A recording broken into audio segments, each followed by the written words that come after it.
नमस्कार दोस्तों, स्वागत करता हूं आपका मेरे इस YouTube चैनल वैष्णव राहुल पर। भगवत गीता पहला अध्याय पहला श्लोक हम शुरू करने जा रहे हैं। इसमें धृतराष्ट्र उवाच है, धर्म क्षेत्रे कुरुक्षेत्रे समवेता युयुत्सव मामका पांडवाश्चैव किम कुर्वतः संजय। धृतराष्ट्र कह रहे हैं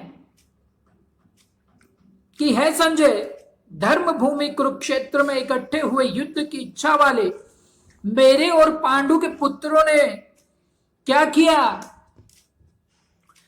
धृतराष्ट्र संजय से पूछ रहे हैं। पहला श्लोक भगवत गीता का आपके सामने प्रस्तुत करने जा रहा हूं कि संजय युद्ध की इच्छा से कर्म भूमि धर्म भूमि कुरुक्षेत्र में इकट्ठे हुए मेरे और पांडु के पुत्रों ने क्या किया। तो दोस्तों, धर्म क्षेत्र कुरुक्षेत्र की पहले बात करता हूं कि कुरुक्षेत्र को धर्म क्षेत्र क्यों कहा गया। एक्चुअली वहां पर देवताओं ने यज्ञ किया और राजा कुरु ने भी यहां तपस्या की। यज्ञादि धर्ममय कार्य होने से तथा राजा कुरु की तपस्या भूमि होने से इसको धर्म भूमि कुरुक्षेत्र कहा गया है। यहाँ धर्म क्षेत्र और कुरुक्षेत्र पद की अगर बात करें, क्षेत्र शब्द देने में धृतराष्ट्र जी का अभिप्राय है कि यह अपनी कुरुवंशियों की भूमि है। यह केवल लड़ाई की भूमि नहीं है, प्रत्युत तीर्थ भूमि भी है, जिसमें प्राणी जीते जी पवित्र कर्म करके अपना कल्याण कर सकते हैं। इस तरह लौकिक और पारलौकिक सब तरह का लाभ हो जाए, ऐसा विचार करके एवं श्रेष्ठ पुरुषों की सम्मति लेकर ही युद्ध के लिए यह भूमि चुनी गई है। संसार में दोस्तों प्राय तीन बातों को लेकर लड़ाई होती है, भूमि, धन और स्त्री। इन तीनों में भी राजाओं का आपस में लड़ना मुख्यतः जमीन को लेकर होता है। यहाँ कुरुक्षेत्र में पद देने का तात्पर्य भी जमीन को लेकर लड़ने में है। कुरुवंश में धृतराष्ट्र और पांडु के पुत्र सब एक हो जाते हैं। कुरुवंश का मतलब तो यही हुआ ना कि वंश तो एक ही है, तो कुरुवंशी होने से दोनों का कुरुक्षेत्र में अर्थात राजा कुरु की जमीन पर समान हक लगता है। इसलिए कौरवों द्वारा पांडवों को उनकी जमीन न देने के कारण दोनों जमीन के लिए लड़ाई करने आए हुए हैं दोस्तों। तो यहां इंपॉर्टेंट बात भगवत गीता में जो बताई जा रही है कि भूमि, धन और स्त्री, इन तीन चीजों के लिए ज्यादातर लड़ाई होती है दोस्तों। यद्यपि अपनी भूमि होने के कारण दोनों के लिए कुरुक्षेत्र पद देना युक्ति संगत न्याय संगत है, तथापि हमारी सनातन वैदिक संस्कृति ऐसी विलक्षण है कि कोई भी कार्य करना हो तो वह धर्म को आगे रखकर ही होता है। युद्ध जैसा कार्य भी धर्म भूमि तीर्थ भूमि में ही करते हैं, जिससे युद्ध में मरने वालों का उद्धार हो जाए, कल्याण हो जाए। अतः यहाँ कुरुक्षेत्र के साथ धर्म क्षेत्र पद आया है। आजकल तो दोस्तों बेईमानी अत्यधिक बढ़ गई है।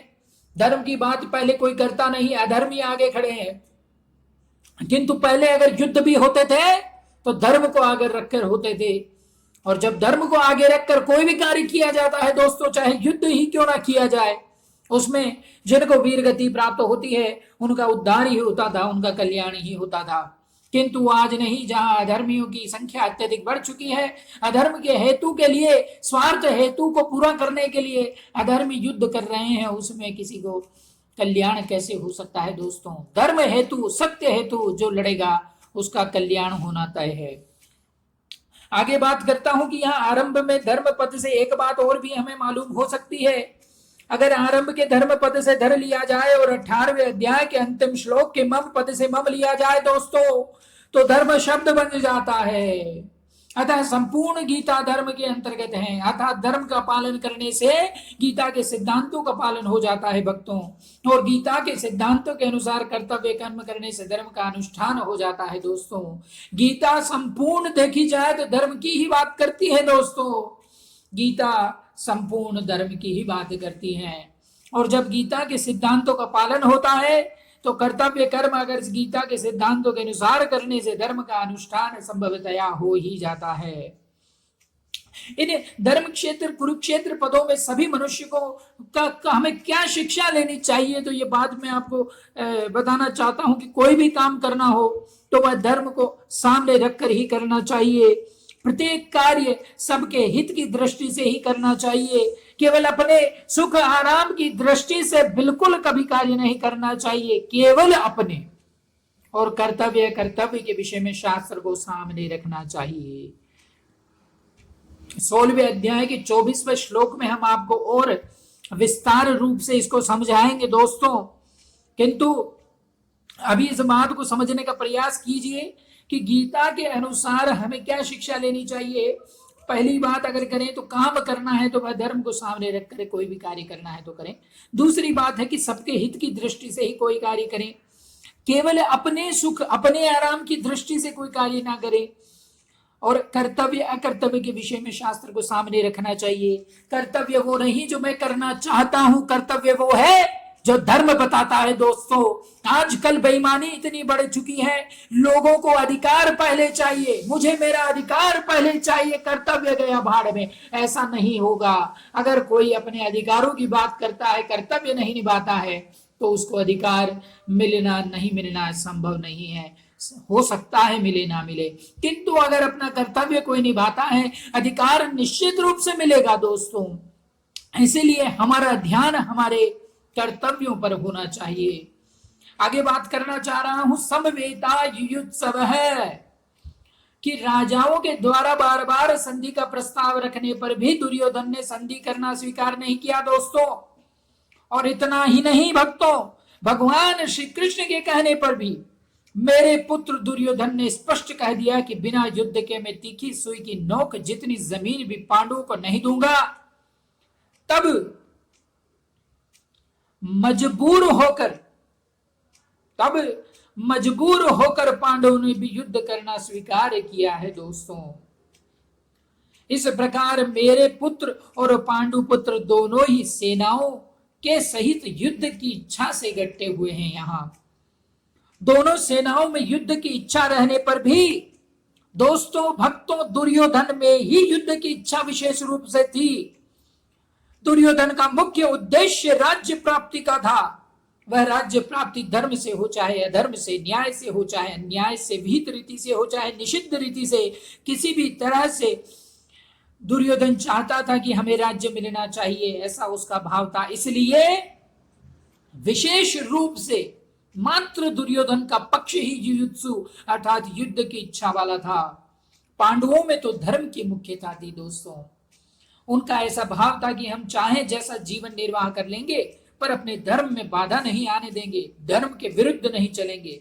इस बात को लेकर महाराज युधिष्ठिर युद्ध नहीं करना चाहते थे, परंतु जिस मां की आज्ञा से युधिष्ठिर ने चारों भाइयों सहित द्रौपदी से विवाह किया था, उस मां की आज्ञा होने के कारण ही महाराज युधिष्ठिर की युद्ध में प्रवृत्ति हुई थी दोस्तों। भक्तों प्रसंग थोड़ा सा यहां आपको बताना चाह रहा हूं कि माता कुंती बड़ी सहिष्णु थी। कष्ट से बचकर सुख आराम राज्य आदि चाहना यह बात उसमें नहीं थी। वही एक ऐसी विलक्षण माता थी जिसने भगवान से विपत्ति का ही वरदान मांगा था। उसमें सुख लोलुपता नहीं थी, परंतु उसके मन में दो बातों को लेकर बड़ा दुख था। पहली बात कि राज्य के लिए कौरव पांडव आपस में लड़ते, चाहे जो करते, पर मेरी प्यारी पुत्र वधु द्रौपदी को इन दुर्योधन आदि दुष्टों ने सभा में नग्न करना चाहा, अपमानित करना चाहा। ऐसी घृणित चेष्टा करना मनुष्य नहीं। यह बात माता कुंती को बहुत बुरी लगी। दूसरी बात दोस्तों, भगवान श्री कृष्ण पांडवों की ओर से संधि का प्रस्ताव लेकर हस्तिनापुर आए तो दुर्योधन, दुशासन, कर्ण, शकुनी आदि ने भगवान को पकड़कर कैद करना चाहा। इस बात को सुनकर कुंती के मन में यह विचार हुआ कि अब इन दुष्टों को जल्दी ही खत्म करना चाहिए, कारण कि इनके जीते रहने से इनके पाप बढ़ते चले जाएंगे, जिससे इनका बहुत नुकसान होगा। इन्हीं दो कारणों से माता कुंती ने पांडवों को युद्ध के लिए आज्ञा दी थी। भक्तों अर्थात केवल मां की आज्ञा पालन रूप धर्म से ही युधिष्ठिर युद्ध की इच्छा वाले हुए हैं। तात्पर्य है कि दुर्योधन आदि तो राज्य को लेकर ही युयुत्सु थे, पर पांडव धर्म को लेकर ही युयुत्सु बने थे।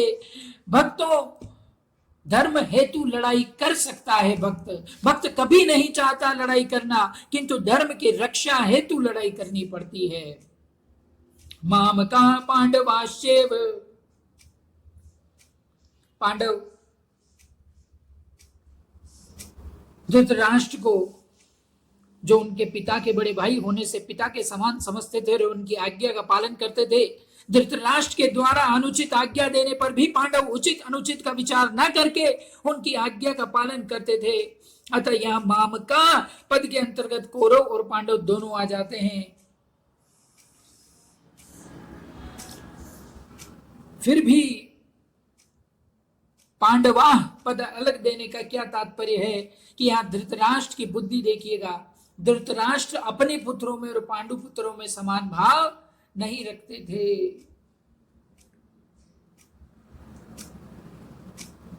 उनमें पक्षपात था, अपने पुत्रों के प्रति मोह था। भक्तों, वे दुर्योधन आदि को तो अपना मानते थे पर पांडवों को अपना नहीं मानते थे। इस कारण उन्होंने अपने पुत्रों के लिए मामका और पांडव पुत्रों के लिए पांडवा पद का प्रयोग किया है, क्योंकि जो भाव भीतर होते हैं भक्तों वही प्राय वाणी से बाहर निकलते हैं। माय डियर,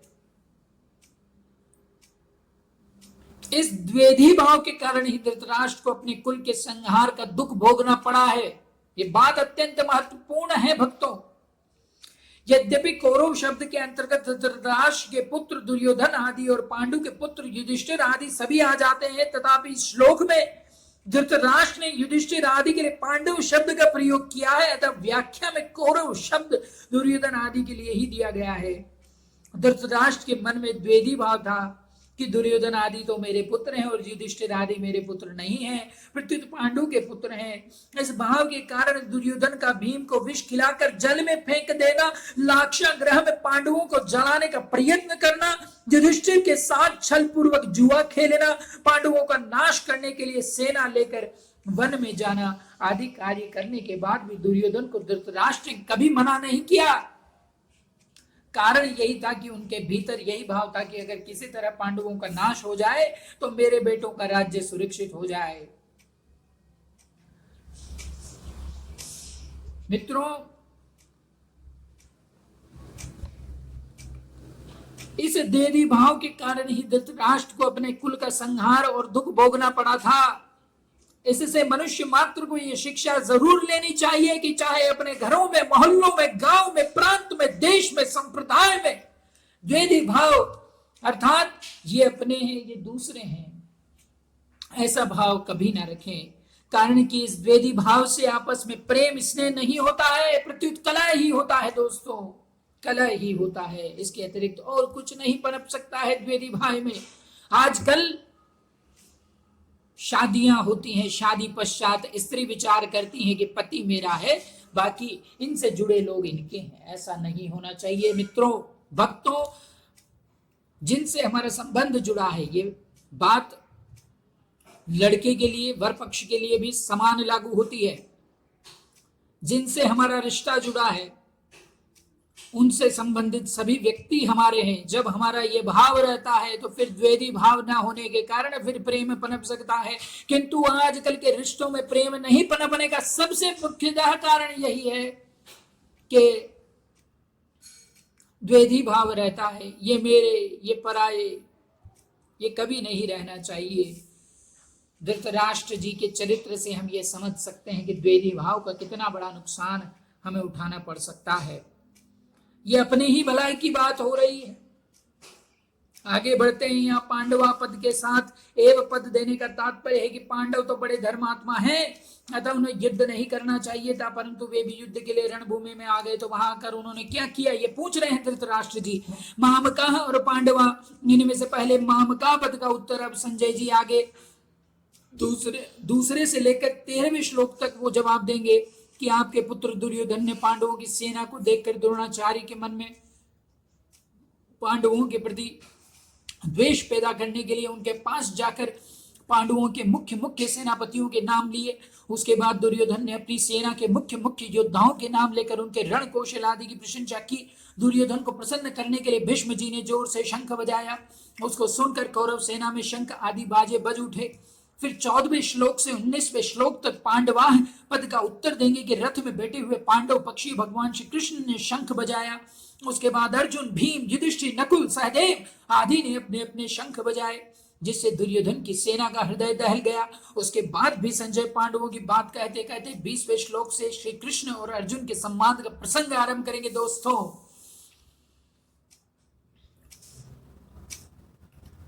यहां बात आ रही है अगले श्लोक में कि दुर्योधन द्रोणाचार्य के पास जाकर द्वेषी भाव उत्पन्न करना चाह रहा है। दोस्तों यही होता है, आजकल लोगों से प्रेम की बातें नहीं होती, इसकी बुराई उसकी बुराई करने में बड़े आतुर हैं। सच की बात कही जाए तो भाग खड़े होते हैं, अरे सच के लिए लड़िए, धर्म के लिए लड़िए अगर लड़ना ही है तो।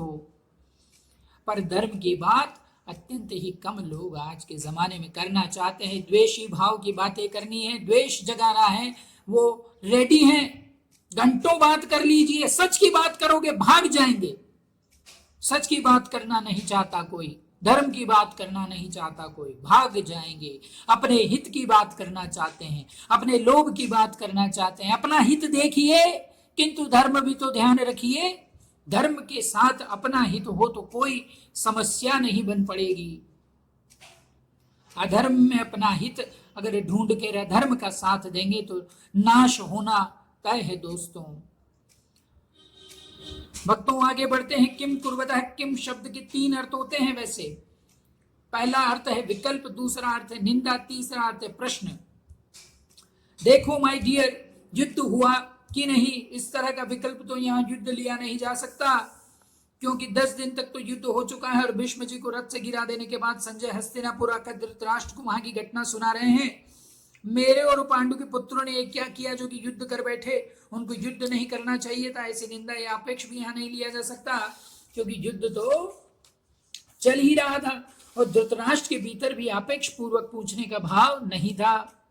यहाँ किम शब्द का अर्थ प्रश्न लेना ही ठीक बैठता है। धृतराष्ट्र संजय से भिन्न भिन्न प्रकार की छोटी बड़ी सभी घटनाओं का अनुक्रम से विस्तार पूर्वक ठीक ठीक जानने के लिए ही प्रश्न कर रहे थे। अब हम आपको सुनाने जा रहे हैं परिशिष्ट भाव। परिशिष्ट भाव में हम आगे बढ़ते हैं। पहले श्लोक को अगर देखा जाए, समझा जाए तो मेरे पुत्र मामका और पांडु के पुत्र पांडवा, इस मतभेद से ही राग द्वेष पैदा हुए, जिससे लड़ाई हुई, हलचल हुई। धृतराष्ट्र के भीतर पैदा हुए राग द्वेष का फल यह हुआ कि 100 के 100 कौरव मारे गए, पर पांडव एक भी नहीं मारा गया। जैसे दही पिलोते हैं और उसमें हलचल पैदा होती है जिससे मक्खन निकलता है, ऐसे ही मामका और पांडवा के भेद से पैदा हुई हलचल से अर्जुन के मन में कल्याण की अभिलाषा जागृत हुई, जिससे भगवत गीता रूपी मक्खन निकला। तात्पर्य यह हुआ कि धृतराष्ट्र के मन में होने वाली हलचल से लड़ाई पैदा हुई और अर्जुन के मन में होने वाली हलचल से गीता प्रकट हुई। दोस्तों भक्तों यही अंतर होता है। भक्तों के मन में हलचल होने से गीता प्रकट हुई और धृतराष्ट्र के मन में होने वाली हलचल से लड़ाई पैदा हुई, यही अंतर होता है। और जो भगवान की तरफ होते हैं, धर्म की तरफ होते हैं, सच की तरफ होते हैं, दुष्ट उनका बाल भी बांका नहीं कर सकते। पांडव एक भी नहीं मरा और 100 के 100 कौरव मारे गए। अधर्मियों के लिए यहाँ शिक्षा दी जा रही है, सुधरने का मौका है, सुधर जाइए, क्योंकि जो धर्म और सच भगवान की तरफ खड़ा है, भगवान जिसकी तरफ खड़े हैं, वहां आप बाल भी बांका नहीं कर सकते। और चाहे सेना आपकी कितनी ही बड़ी हो, अगर अधर्मी हो, असत्य का साथ देना चाहते हो तो आपकी भलाई नहीं हो सकती है। दोस्तों ये था पहला श्लोक और इसकी व्याख्या। बढ़ते हैं जल्दी ही अगले श्लोक की तरफ। अभी के लिए आपका बहुत बहुत धन्यवाद। जय श्री राधे कृष्णा।